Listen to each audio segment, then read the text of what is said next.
Hello, Sharif here.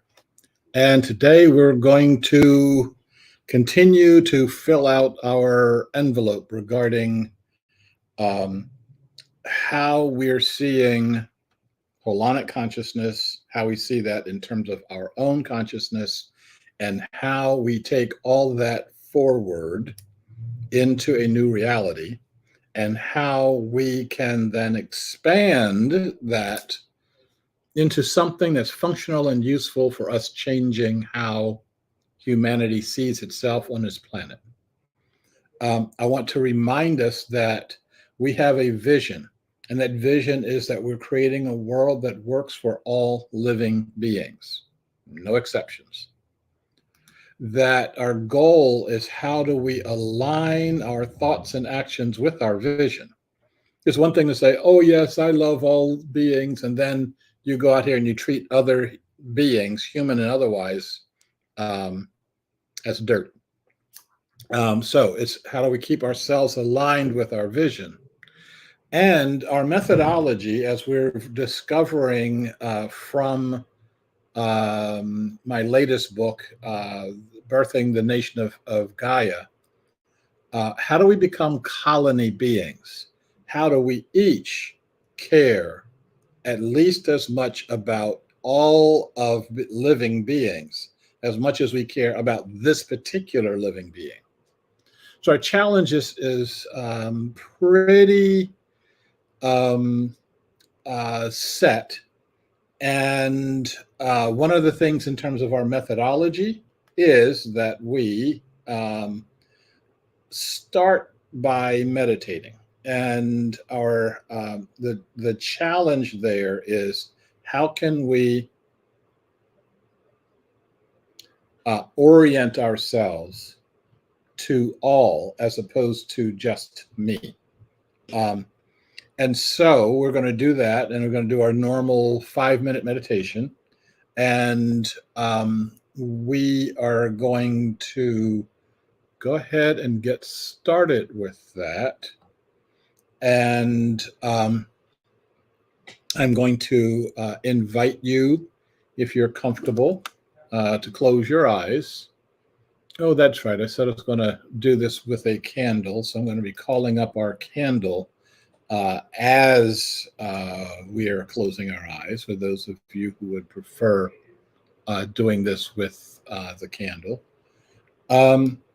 And we're going to take deep breaths. And from the deep breaths, sink ourselves deeper into our meditative state.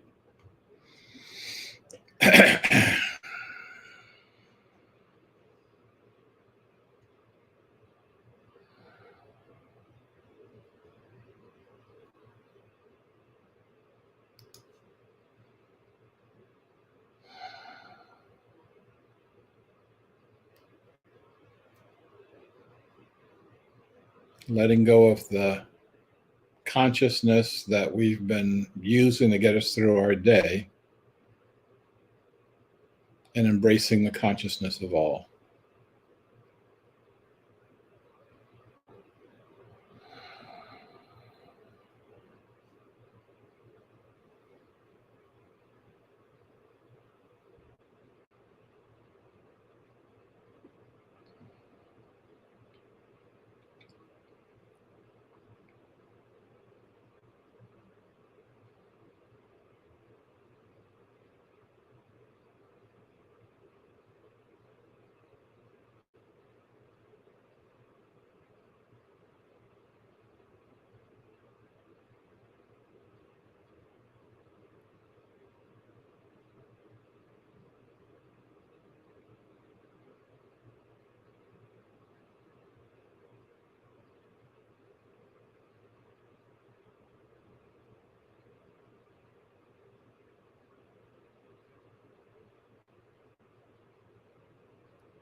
Okay, if you want to start coming back from your meditation, from our meditation, and if you want to open your eyes now, and let's go ahead and get started.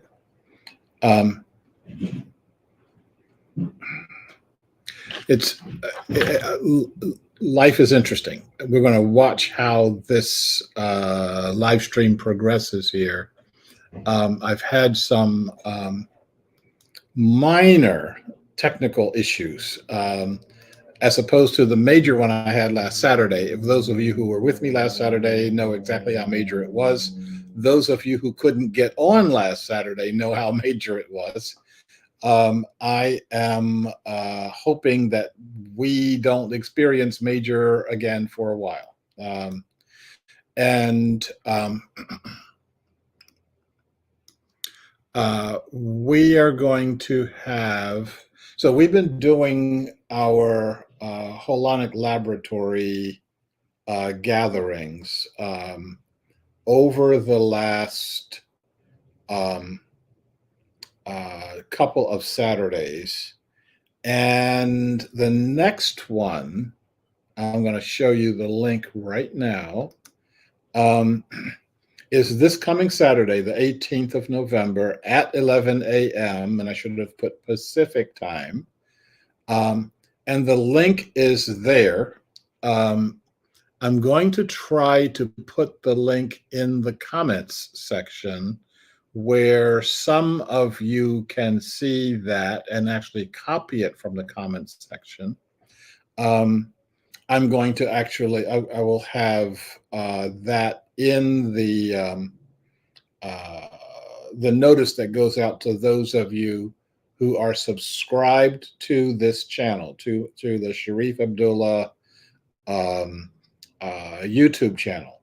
If you're not subscribed, it won't go out to you. So perhaps you ought to get subscribed. And so and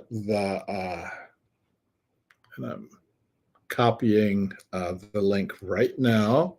And I'm going to stick it up in the comments for those of you who can get the comments because you're subscribed. There it is.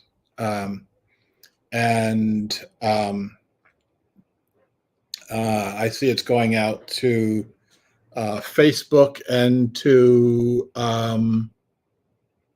looks like YouTube, and it's not going to LinkedIn. Sorry about that. I don't have any control over it. So we had the we are exploring how to get. Let's go back one step. So it's going to be on Zoom. I am also going to do YouTube Live and Facebook Live on Saturday in case you don't get that link. However, what I've discovered is that the link is on a 5 or 10 second delay, which means that what you're looking at and what I'm doing is different. And it doesn't seem to allow for comments. I can't see your comments, and I don't know if you can see written comments on the live stream. So it's better for you to be on the Zoom call as opposed to not on the Zoom call.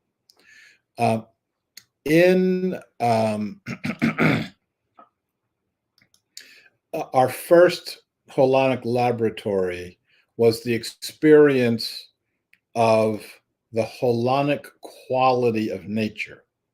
And what we used for that, for a meditative device, was the sound of the rainforest. Not so you can go on YouTube right now. You can click in sound of rainforest, and you get a whole bunch of links that say this is the sound of the rainforest. And those links in some way are filtered, are massaged, And what you're getting is not the rainforest, but somebody's idea of the rainforest. So what I did is I had actually, when I was in Indonesia, I actually took my trusty device and stuck it outside on a nice warm night and recorded whatever I could hear. And what I heard was what I've come to call the wall of sound. I mean, this sound is enveloping. Okay, and yeah, yeah. Goodness, hold on a second.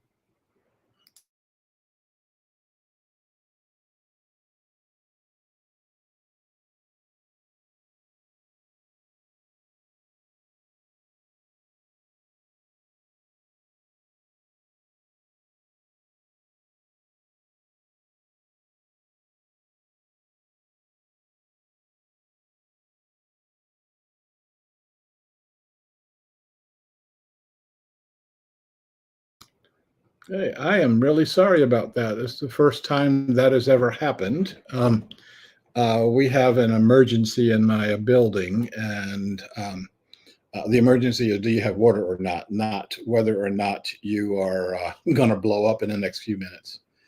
Um, anyway, we use this um, wall of natural sound to meditate with, and for those of you who participated in that, that was a really good experience. Um, the uh, the second one was the experience of the holonic consciousness inside your own body. We know that the majority of your body is made up of um, trillions and trillions of cells, but only 40% of those cells, only about 30 trillion cells, are actually human DNA. There are 39 trillion cells that are inhuman, more than human, non-human DNA. This is what they call the microbiome, and that microbiome pretty much runs your life. It determines what you can digest, and if you can digest. It determines where your energy goes, and and it can even determine what emotional states that you can experience and how you experience them. And so we developed a journaling process where we can go and look at that and actually ask your biome questions, like, like, what do you want to say to me? Like, what can I do for you? Like, um, how can I treat you better?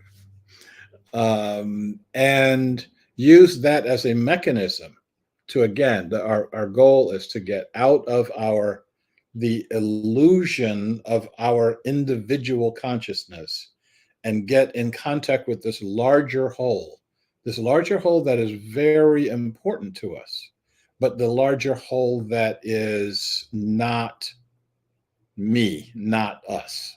Okay.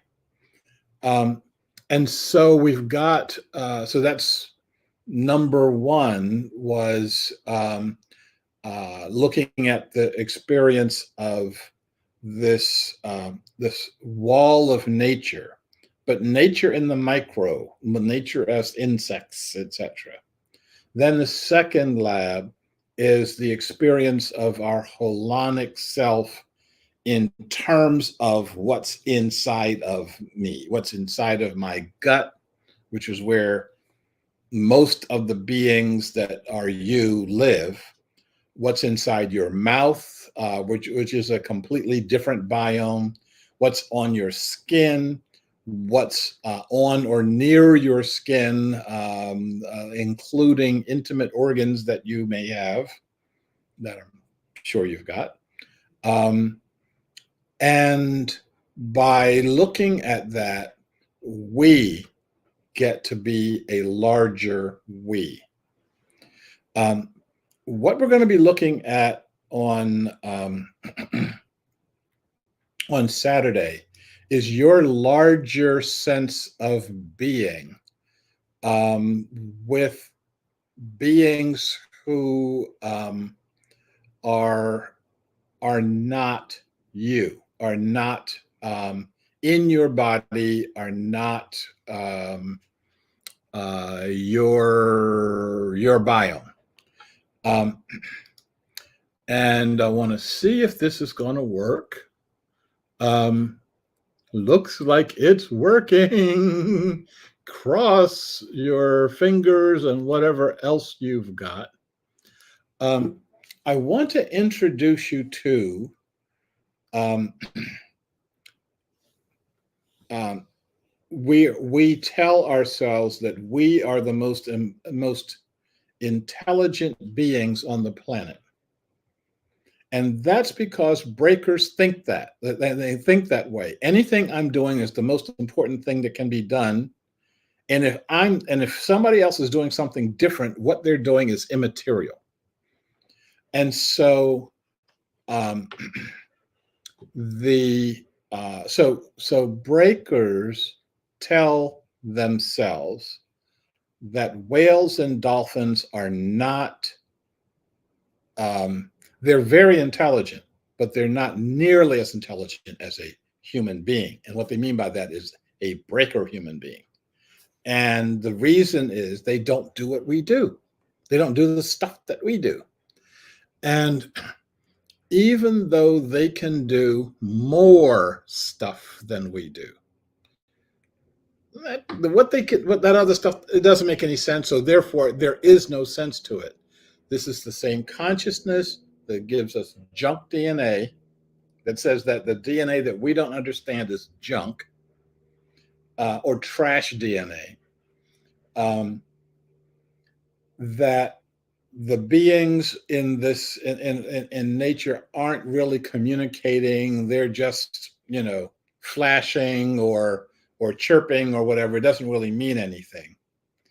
And the sounds that the beings who are part of the more than human landscape, um, the sounds that they make aren't really important. They're just kind of whistling and chirping, etc. I don't know what they're doing.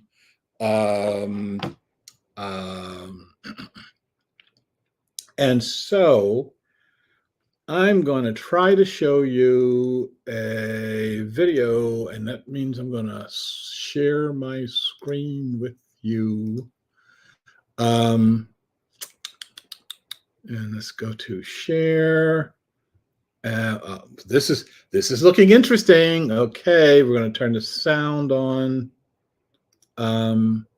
Oops, the screen is really interesting. I'm trying to turn it on the screen as opposed to there. And hopefully you can hear something now. Um, if you can't hear anything, um, I'm I'm going to pause here. I hope you can hear me when I pause it. This is just dolphins talking to each other. These are parent dolphins. Um, these are parent dolphins that are talking to their children dolphins. I'm going to move this marker up just a few seconds here so you can hear this going on. And you can also see the two human beings that are recording the video and audio of this. Um, and Let's play this out so this is very interesting. Okay, so here we go.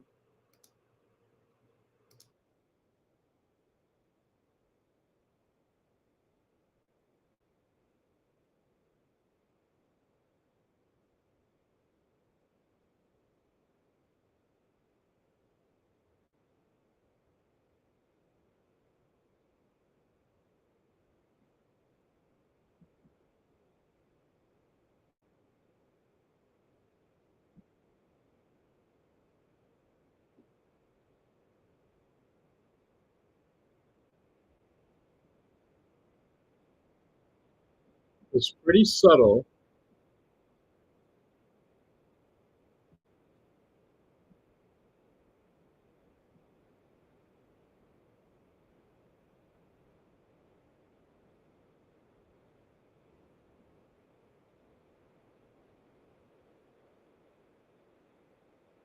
We can hear the baby talking.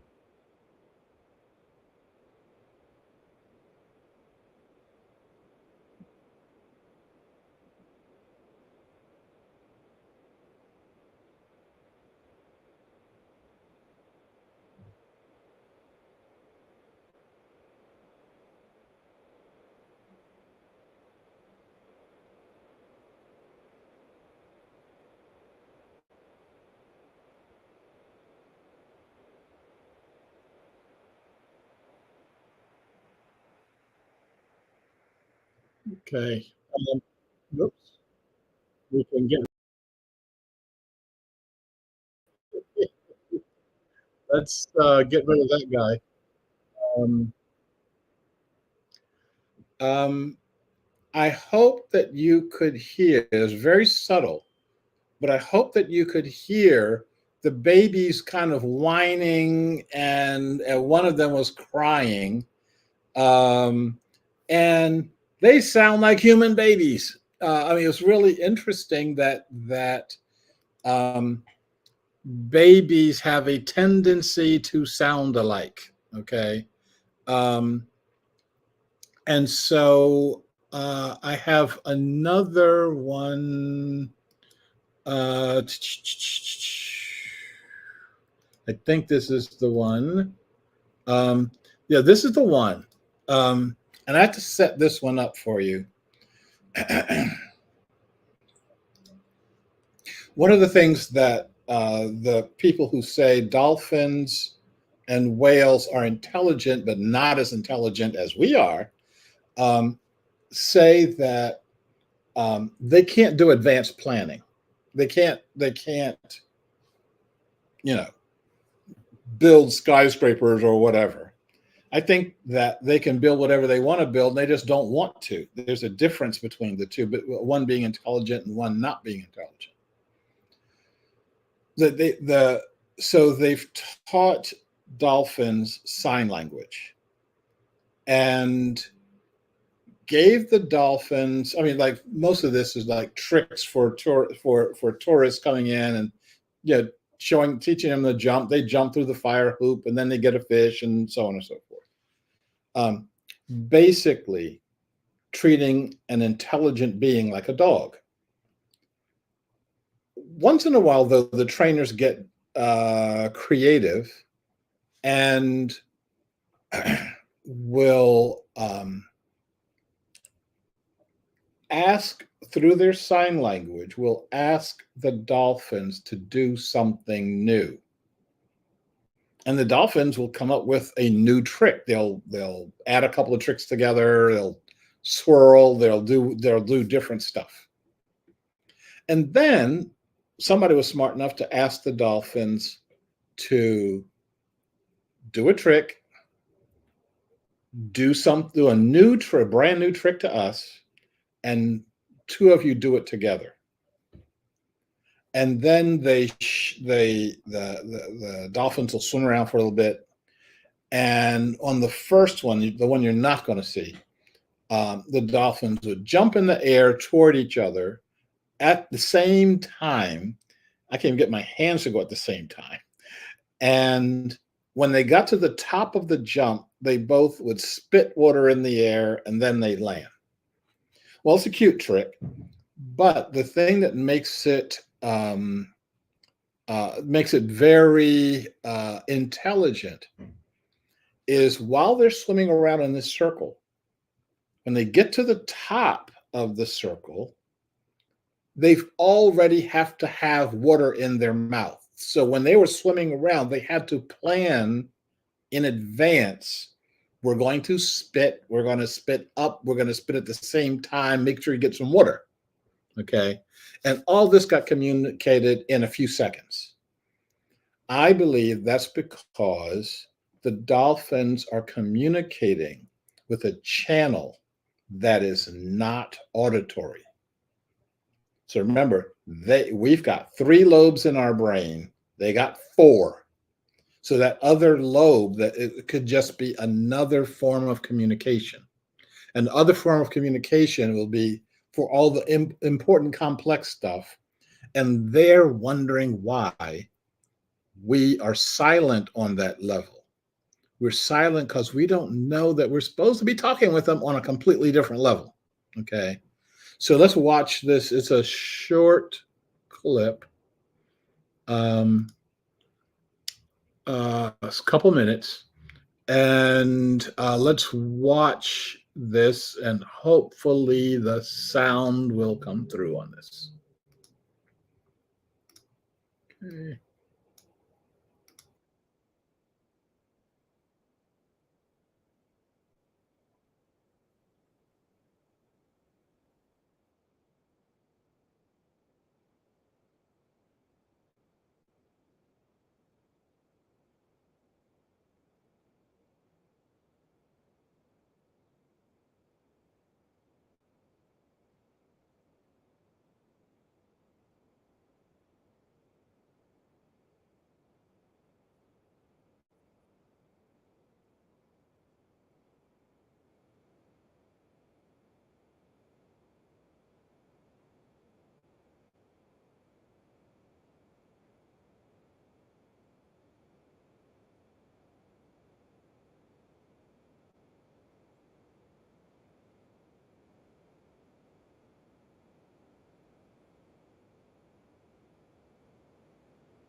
Okay.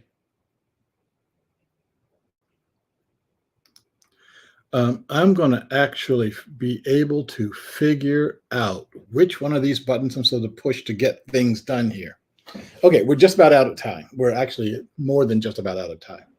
But I want to show that to you to start the process of peeling back from ourselves this notion of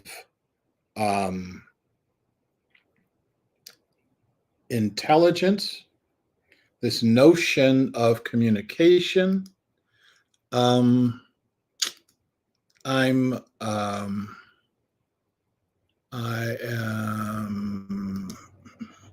was tempted to show one more, but I could keep going one more for all night long. This notion of communication. For those of you who have seen the movie Arrival, this is where the space aliens come in their spaceship and basically just look at us, and we got to figure out how to communicate with them. And because everybody in the room is a breaker, and they're thinking I'm intelligent and they're not, they have a lot of difficulty trying to figure out how to make the communication work. Once I can get over what Peter Russell calls the skin encapsulated ego, that I'm separate in some way. What the Dalai Lama calls the preoccupation with yourself. What Einstein calls the delusion of your consciousness. Once you get what all these folks are saying, including me, then you can start hearing things in a completely different way. You can start seeing the world in a completely different way. And from that completely different way, you're going to be able to see the solutions to the problems. For example, right now, the crisis, the military and humanitarian crisis that the world is experiencing in the Middle East can just go away overnight once we change our consciousness.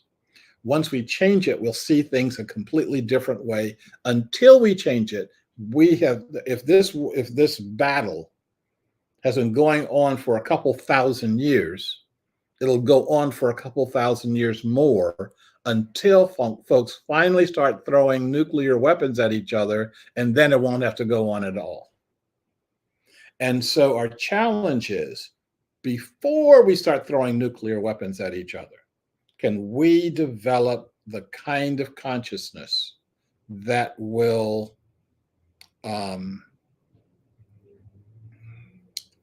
allow us to act like human beings toward each other? Okay, so may all beings be well. May all beings be secure. May all beings be happy.